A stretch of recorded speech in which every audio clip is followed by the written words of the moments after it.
By the time you get to our age, boy, you can build up a shitload of shame in many decades. So hopefully you're starting to become more aware of where is shame showing up in your life.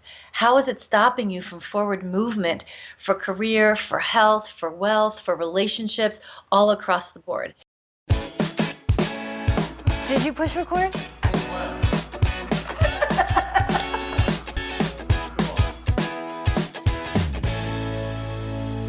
Thanks again for tuning into Our Second Act with Paige and Silka.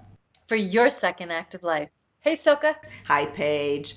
Today we have a topic that hopefully is going to open some eyes. Again, something people don't really like to talk about, and that is feelings of guilt and shame that, we've acquired as going through life up to this point, and that we are carrying into our second act.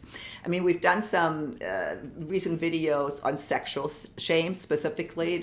We'll link to that. But today, Paige, what we want to talk about is just general shame that is holding us back or for doing the things that we want to do to live life to the fullest. Talk to me about that. Well, first, let's make a distinction between what is guilt versus what is shame. And this is just a quickie. So think of guilt as a way of, it's like this painful feeling of regret, responsibility for something maybe that you did with your actions. Where shame is a deep feeling, a painful, deep feeling about yourself, which goes very, very deep, very, very deep. And shame, by the time you get to our age, boy, you can build up a shitload of shame in many decades. So by the time you get to our age, hopefully you're starting to become more aware of where is shame showing up in your life. How is it stopping you from forward movement for career, for health, for wealth, for relationships, all across the board? Because shame will do that. Through the years, when shame is in you in every way, it's like this deep-seatedness that can really affect your health. That can affect your well-being, your mind, moving forward, all of that. So starting to become aware of how does shame play itself out in your life? Yeah, exactly. And what is it that you bring on yourself, and then how do other people shame you, and how, or do you let them? I give an example. How do you allow people to shame you? And we do, and how do we shame others and maybe aren't even really aware of it, or don't mean to, but we Right. are. For me personally, like this whole process with Second Act TV, I have felt like I'm called to address a lot of these topics that people don't want to talk about. And there's, I've been shamed into, how can you, even bring this up? How can you talk about that? Don't you feel? And they don't mean to shame me, but it does translate to that. And then it's about, well, how much of that do I allow to actually affect me? So, and I'm just wondering, how our viewers, what is going on in your life that is really might be holding you back from doing what you want to do? Right. So the first thing that they have to realize is, first of all, being very clear on what is the difference between guilt and shame, number one. And we gave that definition. Number two, when you're starting to realize what is your shame, jot it down. Write down what things you deep feeling painful shame that you carry, and start to kind of pay attention to when did it start, how did it trigger, and is it still going on?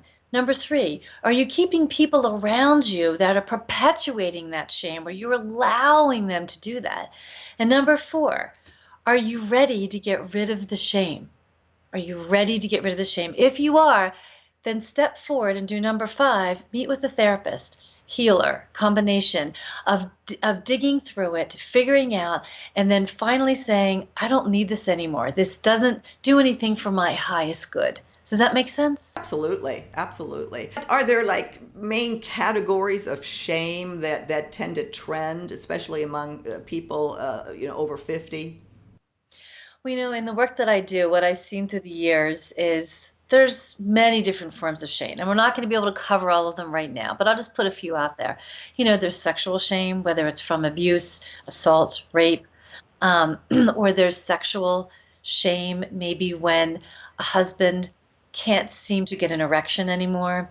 Performance shame. Mm-hmm. Yes, there's a form of shame when maybe a parent or parents have done something that they regret, that's really deepful and painful. Some kind of shame comes up with how they raise their children, or a situation with their children, or something like that. Or there can be shame towards their aging parents of some kind, or shame of something that happened in the workplace. Like, there's so much shame in so many different things that we can't list all of them. But it's more about, giving our followers, a chance to say, what are the shameful things that I've been keeping deep, deep, deep inside of me that I'm afraid to say? And that's why when I say to people, either write down the things that you're shameful for or speak them. When you write them or speak them, it makes them real. And when it makes something real, that means you can begin to shift it and change it in a different way. Yeah. And like we said, sexual shame, of course, is huge. That's something that dates back so far. It's huge for us after 50 when we talk about, really enjoying or sex or rediscovering sexuality. There's shame associated with even wanting to have sex. But we covered that on other videos. I think it was important for me and to talk to you about this today, just how general shame can hold you back. Also, too, a lot of times when people have shame, they'd rather have the shame than move forward because it's easier, it's familiar, and it's more comfortable. So when I ask someone, are you ready to release the shame? And they say no. And I'm like, okay, tell me what's fulfilling you with keeping that shame. So that's a really good thing. If you're a follower of ours out there and you're someone who's not ready to get rid of all the shame, ask yourself this question. How is shame fulfilling something in me? Because it is.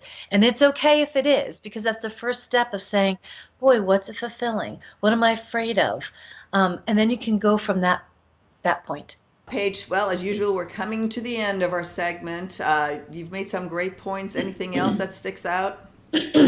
No, just that everybody carries some level, some degree of shame. If after 50 you're ready to kind of look at all the years that the shit of shame have built up, now's the time to do it. And just be gentle with yourself and never move forward with something until you're completely ready. You can go in baby steps, or if you're someone who wants to rip the Band-Aid off, feel free. There's no one way to go down the road of releasing shame. Yeah, and I ditto that. It's we're in our 50s now.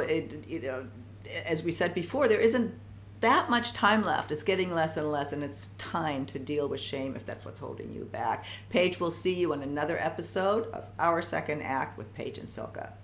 For your second act of life.